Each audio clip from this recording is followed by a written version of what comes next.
चल हाँ दोपहर की लगभग लगभग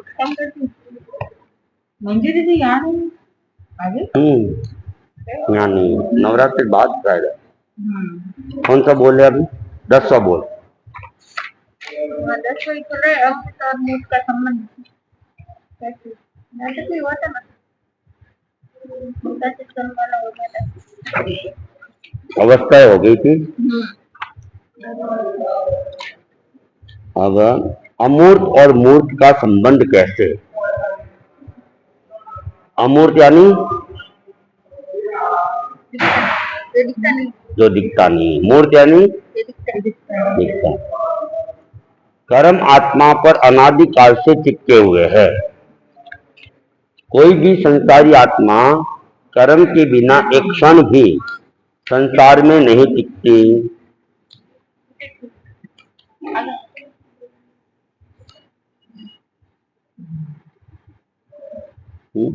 तो आत्मा के ऊपर कर्म क्या है अनादि काल से चिपके हुए हैं और जितनी भी संसारी आत्मा है बिना कर्म के एक क्षण भी संसार में नहीं रह सकती है जितने कर्म पुद्गल आत्मा से चिपकते हैं वे सब अवधि सहित होते हैं अवधि सहित मतलब एक टाइम पीरियड तक वे चिपके हुए रहते हैं कोई भी एक कर्म अनादि काल से आत्मा के साथ घुल मिलकर नहीं रहता है कर्म जो है कर्म तो आत्मा के साथ अनादि काल से है लेकिन पर्टिकुलर कोई कर्म एक ही कर्म आत्मा के साथ अनादि काल तक नहीं रहता है वो खत्म होगा दूसरे कर्म चलते रहेंगे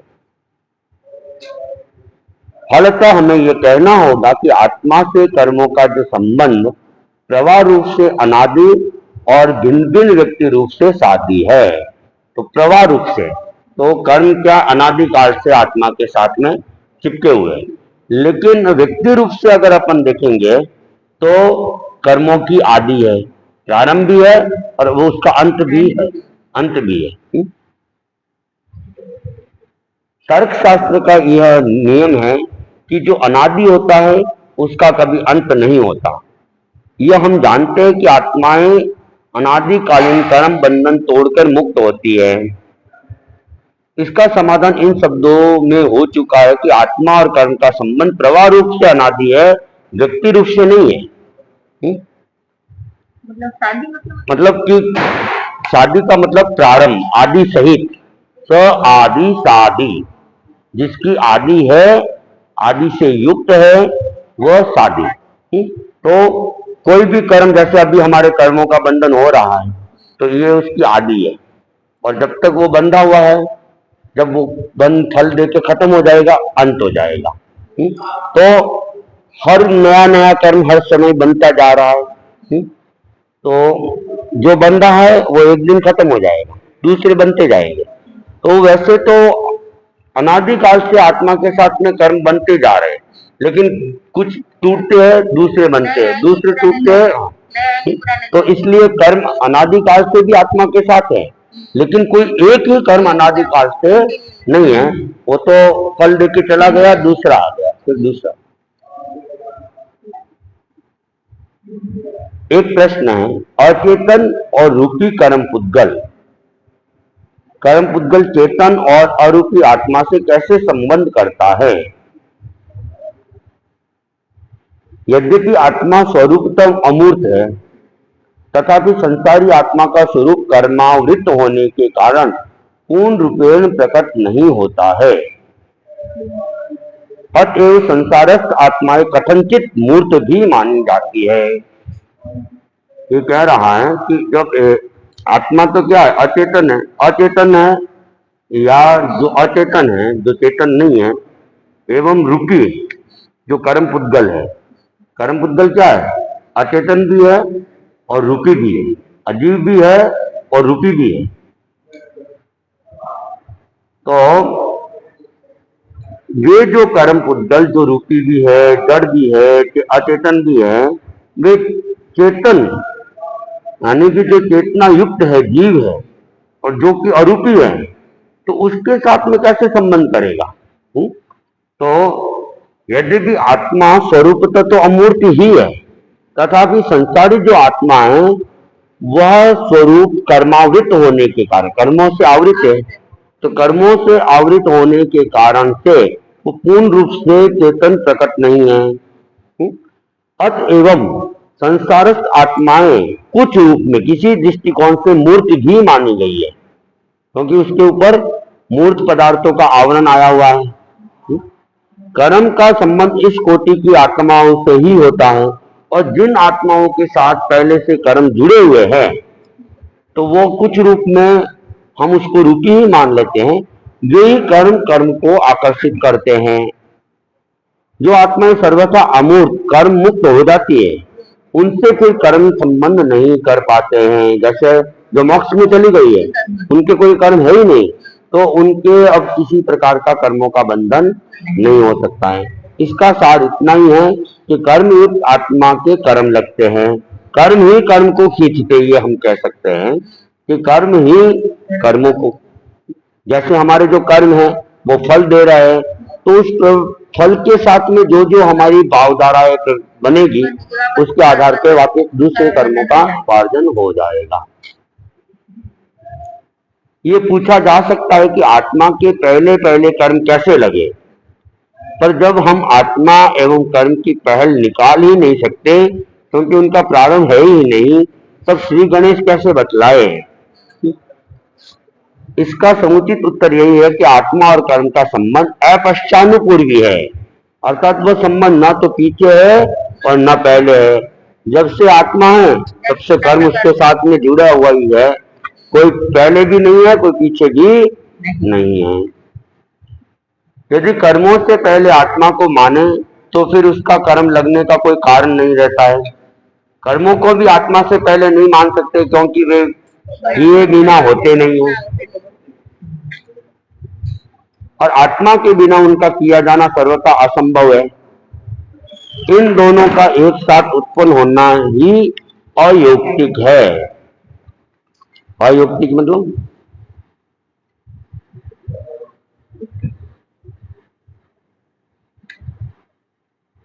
और जिसकी कोई युक्ति नहीं है, उत्पन्न करने वाला ही नहीं है।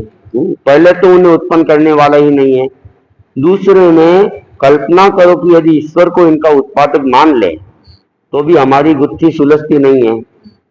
मान लो कोई कहते कि भगवान ने एक साथ इनको उत्पन्न किया है, तो भी फिर एक नया प्रश्न पैदा हो जाएगा कि भगवान को किसने पैदा किया था। तो एक के बाद दूसरा प्रश्न आता रहेगा। हमारी प्रत्युत इतनी विकट समस्या हमारे सामने आ खड़ी होती है कि उनका हल नहीं निकाला जा सकता है। ईश्वर ने क्या असत से सत का निर्माण किया या सत का परिवर्तन किया? असत से सत और सत से असत नहीं हो सकता, ये एक सर्वमान्य सिद्धांत है। सत का रूपांतरण भी क्यों किया जाए एवं क्या से क्या किया जाए, पहले क्या था और बाद में क्या किया, इनका कोई भी संतोषजनक समाधान नहीं हो सकता। अतः इनका अनादि संबंध ही संगत एवं युक्ति युक्त है। तो कोई वस्तु है, सत्य यानी अस्तित्ववान वस्तु है, उससे असत का निर्माण, तो उसका अस्तित्व फिर कहाँ गया? ऐसे कई अलग अलग प्रश्न खड़े हो जाते हैं। तो इसलिए अंत में यही संतोष है कि ये दोनों ही अनादिकाल से थे। आत्मा अमूर्त अरूपी है और कर्म मूर्त रूपी है, फिर इन दोनों विरोधी वस्तुओं का संबंध कैसे हो सकता है? तो अमूर्त आत्मा के साथ मूर्त कर्म का बंधन नहीं हो सकता, परंतु संसारी आत्मा के एक एक आत्म प्रदेश पर अनंतानंत कर्म परमाणु चिपके हुए हैं। अतः आत्मा अमूर्त होते हुए भी कार्बन शरीर के संबंध से मूर्तवर्त होती है, मूर्त जैसी ही है। वह कार्बन शरीर प्रवाह रूप से अनादि संबंध वाला है। कार्बन शरीर क्या अनादिकाल से ही है। उस कार्बन शरीर की विद्यमानता में ही आत्मा के कर्म परमाणु चिपकते हैं। जब कार्बन शरीर का नाश हो जाता है तब आत्मा अमूर्त हो जाती है। जब तेजस कार्बन शरीर नहीं रहेगा तो आदमी मोक्ष में चली जाएगी, और ऐसी आत्मा को कर्म भी नहीं पकड़ सकते हैं।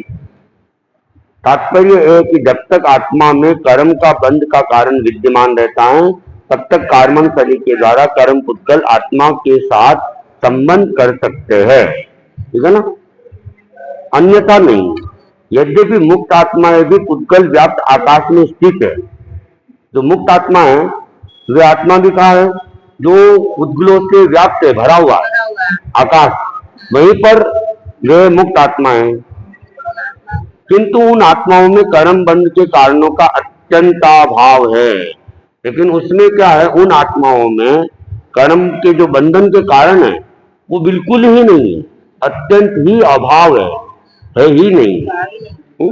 इसलिए पुद्गल वहां रहते हुए भी उन मुक्त आत्माओं से संबंध नहीं कर सकते हैं और बिना संबंध के वे आत्मा का कुछ भी नहीं कर सकते हैं।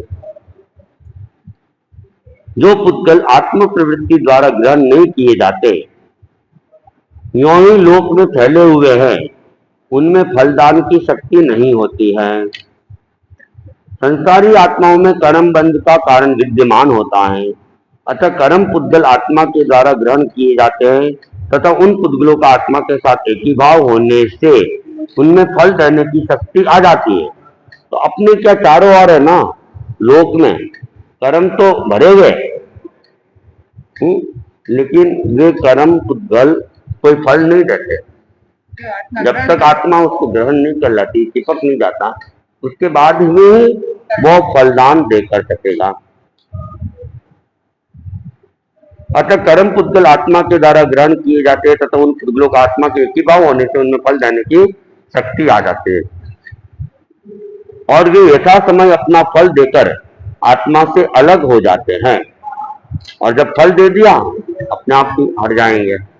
अतः आत्मा और कर्म के संबंध का मुख्य हेतु आत्मा की तदनुकूल प्रवृत्ति ही है, मतलब जैसी वो आत्मा की उसके अनुकूल जो प्रवृत्ति है वही है। आत्मा के साथ कर्म का अनादि संबंध प्रवाह रूप से है, व्यक्ति रूप से नहीं है, पहले आया हुआ ये बात, क्योंकि सभी कर्म अवधि सहित होते हैं। कर्म पुद्गलों में एक भी ऐसा नहीं है जो अनादिकाल से आत्मा के साथ लगा हुआ है। सबसे उत्कृष्ट स्थिति मोहनीय कर्म की है। जो कर्म बनते हैं ना, तो उसमें सबसे लंबे समय तक बंधे रहने वाला कर्म है मोहनीय कर्म। वह भी उत्कृष्ट रूप से 70 करोड़ सागर तक आत्मा के साथ संबंध रह सकता है, आखिर तो उसको भी हटना पड़ेगा, उससे अधिक नहीं। इसलिए आत्मा की मुक्ति होने में कोई भी आपत्ति नहीं है। कर्म बंध सहेतुक है, कर्म बंध का भी कोई हेतु है, कोई कारण है। बिना कारण के कर्मों का बंध नहीं होगा, ठीक है। मोहनीय कर्म मतलब कैसे भी आसक्ति वगैरह हो, हाँ, उसमें मोहनीय कर्म बनता है। राग से, द्वेष से, क्रोध, मान, माया, ये सब मोहनीय कर्म से। तो कर्म बंध सहेतुक है, कोई न कोई इसका कारण है। जब तक कर्म बंध का कारण विद्यमान रहता है तब तक कर्म बंधता जाता है और अपना फल देने की अवधि पूर्ण होने पर अलग हो जाता है।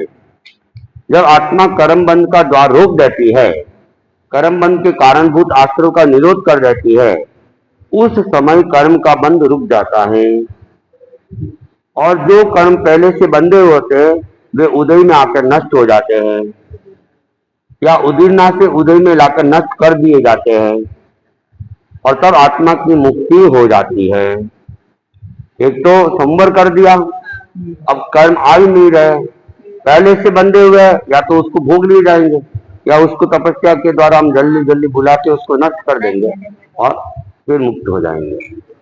प्रश्न है, कर्म जड़ है, वे यथोचित फल कैसे दे सकते हैं? कर्म तो अचेतन है, जब अचेतन है तो वे उचित फल कैसे देंगे? जैसे कुर्सी है, तो अब कुर्सी से कुछ कोई अपेक्षा अपन करेंगे तो अपेक्षा की पूर्ति तो नहीं होती, तो कर्म भी पुद्गल ही है, तो वे यथोचित फल, जैसा फल देना चाहिए वैसा ही फल किस प्रकार देंगे? यह ठीक है कि कर्म पुद्गल यह नहीं जानते कि अमुक आत्मा ने यह काम किया है, अतः उसे यह फल दिया जाए, परंतु आत्म क्रिया के द्वारा जो शुभाशुभ पुद्गल आकृष्ट होते हैं, उनके संयोग से आत्मा की वैसी ही परिणति हो जाती है। तो जब आत्मा की शुभ या अशुभ जो भी है ना पुद्गल आकृष्ट होंगे, तो वो आत्मा की क्रिया के द्वारा उनके साथ संयोग करेंगे। संयोग करेंगे तो संयोग करते ही वो उस रूप में ही परिणत हो जाएंगे, जिससे आत्मा को उसके अनुसार फल मिल जाता है। शराब को नशा करने की ताकत का कब अनुभव होता है, और विष ने मारने की बात कब सीखी?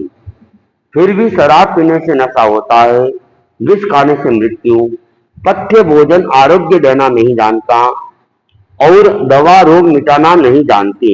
ये द आया हुआ कि र आया हुआ आपके? नहीं, दवा से पहले औद है ना, औद नहीं और होना चाहिए, और। फिर भी पथ्य भोजन से स्वास्थ्य लाभ होता है। जो भोजन पथ्य है तो क्या हो जाएगा? स्वास्थ्य का लाभ हो जाएगा। और औषधि सेवन से रोग मिटता है, और दवाई खाएंगे तो रोग अपने आप ही मिट जाएगा। बाह्य रूप से ग्रहण किए हुए पुद्गलों का जब इतना असर होता है, तो आंतरिक प्रवृत्ति से ग्रहित कर्म पुद्गलों का आत्मा पर असर होने में संदेह कैसा है? तो इस प्रकार ये उदाहरण के द्वारा बताया गया है कि कर्म भले ही जड़ हो, लेकिन वो जब संयोग करेंगे तो संयोग के अनुसार वो परिणाम देने में परिणत हो जाएगा। उचित साधनों के सहयोग से विष और औषधि की शक्ति में परिवर्तन किया जा सकता है। और जब उचित साधन का सहयोग लगे तो विष को भी निर्विष कर सकते हैं या कमजोर कर सकते हैं। औषधि की शक्ति को भी कम या ज्यादा कर सकते हैं। तो वैसे ही तपस्या आदि साधनों से कर्म की फल देने की शक्ति में परिवर्तन किया जा सकता है। अधिक स्थिति के ज्ञान वगैरह से भी हो सकता है। ये भी तपस्या की भेद है, निर्जरा के 12 भेद है ना। विनय से भी हो सकता है, स्वाध्याय से भी हो सकता है, सेवा से भी हो सकता है। नॉर्मल भाव के जैसे तो उसका भी तो तरल भाव, तरल भाव हाँ हो सकता है। मूल कर्म बंधन का कारण तो हमारी भावधारा ही रहती है। भावधारा से ही ज्यादा कर्म बनते हैं। मन में कुछ भी विचार आ गए, बुरे विचार आ गए, अच्छे विचार आए, कर्मों का बंधन हो गया। अब विचार तो आए, लेकिन विचार को हमने वचन में प्रयोग नहीं किया, लेकिन मन में ही आए, या उससे हमने शारीरिक कोई प्रवृत्ति नहीं की, लेकिन मन में विचार हमारे आ रहे हैं, तो विचारों से सबसे ज्यादा कर्मों का बंधन होता है। उसके बाद में कर्मों का बंधन होता है वचन के द्वारा। हम बोल देते, कई बार बोल तो रहते लेकिन करते भी नहीं, बोल देते तो उससे। और बहुत कम कर्मों का बंधन होता है शरीर के द्वारा, प्रवृत्ति के द्वारा, क्रिया के द्वारा। और जितना मन विचारों कैसे होगा, जितनी भावनाओं से होगा, उतना वचन से नहीं हो पाएगा। भावनाएं तो बहुत आई, हाँ, और विचार उस वचन योग उससे भी आधे भी नहीं होते, और क्रिया तो आधे से भी मतलब 1% भी नहीं होते। मन को कंट्रोल कैसे, खाली ध्यान से? हाँ, अनुपेक्षा वगैरह करके भी कर सकते हैं। स्वाध्याय से भी हम विचारों को कंट्रोल में कर सकते हैं। मन को एकाग्र करके तो कुछ गलत ना सीखे, कहीं भी रोक सकते, श्वास प्रक्रिया के द्वारा भी कर सकते हैं। स्वाध्याय में अगर मन लगा हुआ है मान लो, तो फिर इधर उधर के विचार नहीं होंगे, खाली दिमाग शैतान का घर है।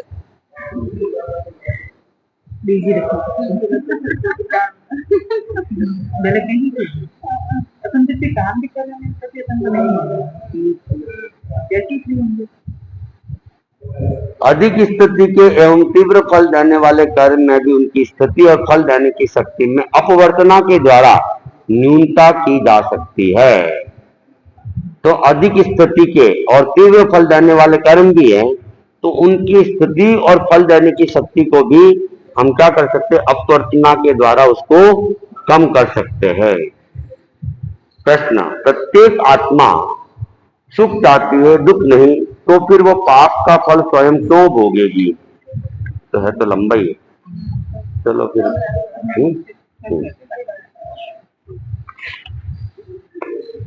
आगे हम्म।